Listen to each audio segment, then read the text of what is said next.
आपल्या ग्रामपंचायतला पराभूत झालेल्या उमेदवाराने बदनामी करण्यासाठी माझी किंवा माझ्या मुलाची हा उद्योग केलेला आहे. तर नेत्यांचे कान भरून जर कोण प्रयत्न आपल्याला तिकीट मिळवून उद्या प्रयत्न करणार असेल तर अशा पद्धतीनं त्यांना तिकीट मिळणार नाही. तसंच आमचं बंटी पाटलांच्यामध्ये वांदे यावं, कटुता निर्माण व्हावी ह्या उद्देशानं जे असे क्लिप टाकायचा उद्योग काही आमच्या गावातील स्थानिक माणसं करतात. त्या राजकारणात त्यांचे 40 दिवस झालेले नाहीत. अशा माणसाने काहीतरी संतुलन उडवायचं आणि तालुका काँग्रेसमध्ये बेदिली माजवायचं काम करू नये. महाविकास आघाडीच्या उमेदवाराला असंच 50-60 हजारचा मी लीड देऊन निवडून आणल्याशिवाय त्यांना आम्ही विजय केल्याशिवाय राहणार नाही. अशा परिस्थिती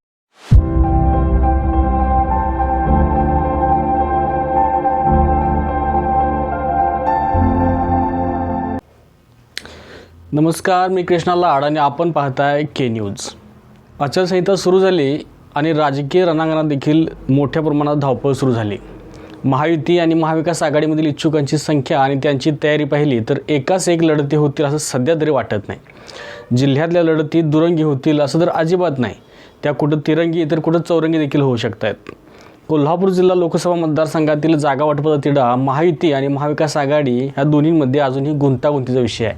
महाविकास आघाडीचा विचार करायचा झाला तर जिल्ह्यामध्ये काँग्रेसच मोठा भाऊ असणार हे निश्चित आहे. त्यामुळे इच्छुकांची पहिली पसंती ही काँग्रेसलाच आहे. कोणता मतदारसंघ कोणत्या पक्षाला जाणार याविषयी एकमत होत येत असलं तरी देखील राधानगरी विधानसभा मतदारसंघ मात्र कोणाकडे जाणार याविषयी अजूनही संदिग्ध अवस्था आहे. नैसर्गिक न्यायाप्रमाणे या मतदारसंघावर शिवसेना उद्धव बाळासाहेब ठाकरे गटाचा अधिकार आहे. पण त्या गटाची ताकद पाहता काहीतरी घडामोडी होऊन हा मतदारसंघ काँग्रेसकडे जाईल अशी सध्याची राजकीय स्थिती आहे. पण महाविकास आघाडीमधील कोणत्याही पक्षाकडे ही जागा गेली तरी देखील निष्ठावंतांपेक्षा बाहेरच्या इच्छुक पाहुण्यांनाच उमेदवारी देण्याकडे पक्षश्रेष्ठींचा कल आहे असं जाणवतंय. त्यामुळे जागा वाटपाचा तिढा सुटला आणि दुसरा पाहुणा उमेदवार दिला तर पक्षातील निष्ठावंत कितपत साथ देणार यावर इथल्या विजयाची गणितं अवलंबून असणार आहेत. आत्ताच्या घडीला राधानगरी विधानसभा मतदारसंघात तिकीट वाटपाचा तिढा सुटलेला नाही. पक्षातले निष्ठावंत तिकीट मागणीसाठी जोर लावून आहेत. अशी राजकीय आणीबाणी सुरू असतानाच याच मतदारसंघातील राशिवडे बुद्रुक जिल्हा परिषद मतदारसंघामध्ये मात्र राष्ट्रीय काँग्रेस अंतर्गत कलह चव्हाट्यावर येताना दिसतोय. राधानगरी तालुक्याचा विचार केला तर या ठिकाणी शिवसेनेचं फक्त अस्तित्व आहे.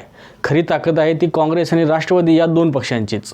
काँग्रेस पक्षापेक्षा तालुक्यात काँग्रेसचे निष्ठावंत स्वर्गीय आमदार PN पाटील आणि काँग्रेसचे विद्यमान जिल्हाध्यक्ष सतेज पाटील असे दोन गट स्वतंत्र कार्यरत आहेत.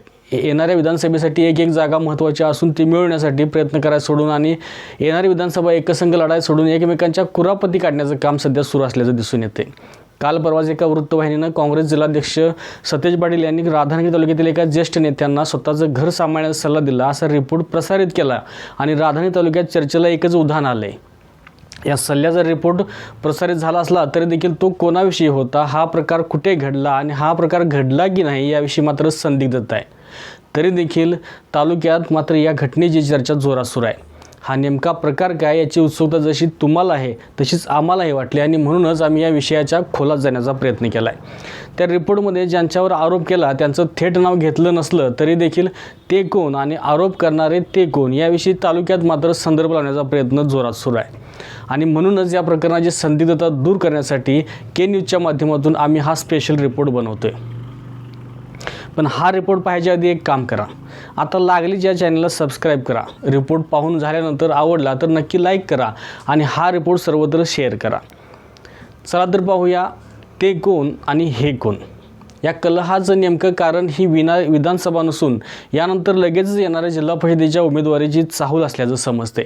ज्यांच्या विरोधात तथाकथित निष्ठेचा आरोप केला गेला ते आहेत राशिवडेचे ज्येष्ठ आणि काँग्रेसचे प्रमुख नेते PD धुंद्रे. काँग्रेसचे निष्ठावंत स्वर्गीय आमदार PN पाटील यांच्या पावलावर पाऊल ठेवून चालणारे राधानगरी तालुक्यातील ज्येष्ठ नेते म्हणून PD धुंद्रे यांची ओळख आहे. काँग्रेस पक्षामधून वाटचाल करत असताना त्यांनी भोगावती सहकारी साखर कारखान्याचं उपाध्यक्षपद आणि त्याबरोबरच गोकुळ दूध संघाचं संचालकपदही भूषवले. निष्ठेशी कधीही तडजोड न करता पक्षाची भूमिका त्यांनी कधी सोडली नाही आणि पक्षाचा झेंडा देखील कधी खांद्यावरून खाली ठेवलेला नाही. PN पाटील यांचा शब्द आणि काँग्रेस पक्षाचा आदेश शिरसावंदे म्हणून त्यांनी नेहमीच आपली भूमिका स्पष्ट आणि सडेतोड ठेवली आहे. नुकत्याच झालेल्या लोकसभा निवडणुकीवेळी जिल्हाध्यक्षांनी आणि PN पाटील यांनी तालुक्याची जबाबदारी धुंद्रे यांच्यावर सोपवली होती. त्यावेळी अहोरात्र प्रचार करून प्रसंगी पदरमोड करून त्यांनी छत्रपती शाहू महाराजांची उमेदवारी शेवटच्या काँग्रेस कार्यकर्त्यापर्यंत पोहोचवली होती. आतापर्यंत झालेल्या अनेक निवडणुकांमध्ये देखील ते काँग्रेस पक्षाशी प्रामाणिक राहत प्रयत्न करत असल्याचं दिसून आले. आता एवढी निष्ठा काँग्रेसची असून देखील काँग्रेसच्या जिल्हाध्यक्षांनी त्यांना स्वतःचं घर सांभाळण्याचा सल्ला का दिला असावा असा प्रश्न तुम्हालाही पडला असेल. साहजिक आहे. मुळात या सल्ला प्रकरणाचा त्यांनी स्पष्ट शब्दात इन्कार केला आहे. असं काही घडलंच नाही असं त्यांचं म्हणणं आहे. तरी देखील आपण हा मुद्दा देखील क्लिअर करूया. त्यांचे चिरंजीव युवा नेते सागर धुंद्रे हे विद्यमान आमदार प्रकाश आंबेडकर यांच्याशी सलगी ठेवून आहेत असं जिल्हाध्यक्ष सतेज पाटील यांच्या निदर्शनास आले. आता आलंय का आणलंय हे मात्र विचारू नका, ते तुमचं तुम्ही समजून घ्या. होऊ घातलेली विधानसभा ही काँग्रेससाठी अतिशय महत्त्वाची असून एक जागा मिळायलाच हवी. पक्षातील सर्वांनीच एकजुटीने काम करायला हवं या हेतूने जिल्हाध्यक्षांनी सतेज पाटील आणि पी डी धुंद्रे यांची चर्चा झाली असावी आणि याचा विपर्यास करून सध्याचा प्रकार विनाकारण चर्चेत आणला असावा असा त्यांचा कयास आहे. या सल्ल्याचा रोख असणारे सागर धुंद्रे हे ग्रामपंचायत राष्ट्रीय बुद्रुकचे माजी सरपंच आहेत. त्यांच्या कार्यकाळात आमदार आंबेडकर यांच्यामार्फत गावच्या विकास कामांसाठी मोठा निधी आणला गेला.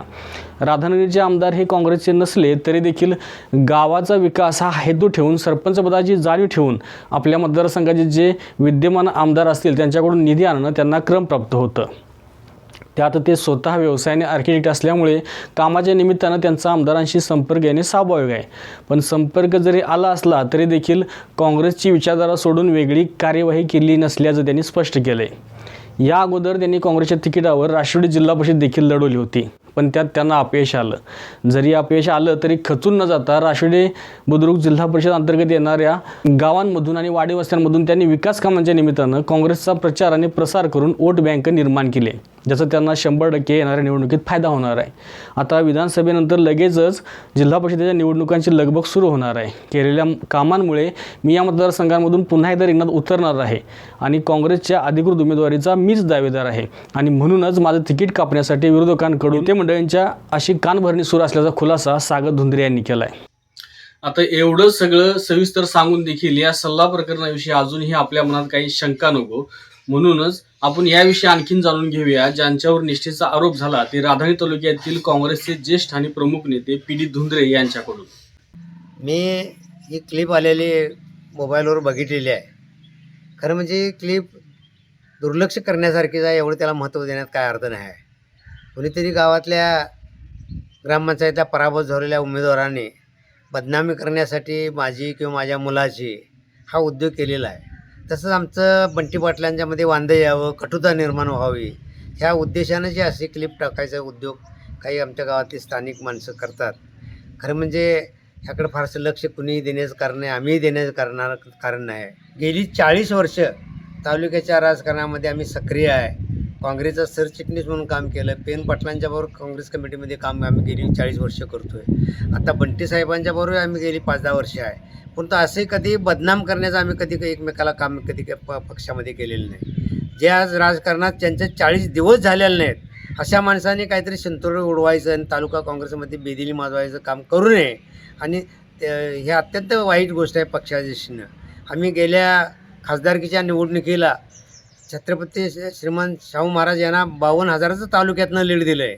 आणि उद्याच्या विधानसभेच्या सुद्धा निवडणुकीत आम्ही महाविकास आघाडीच्या उमेदवाराला असंच 50-60 हजारचा आम्ही लीड देऊन निवडून आणल्याशिवाय त्यांना आम्ही विजय केल्याशिवाय राहणार नाही.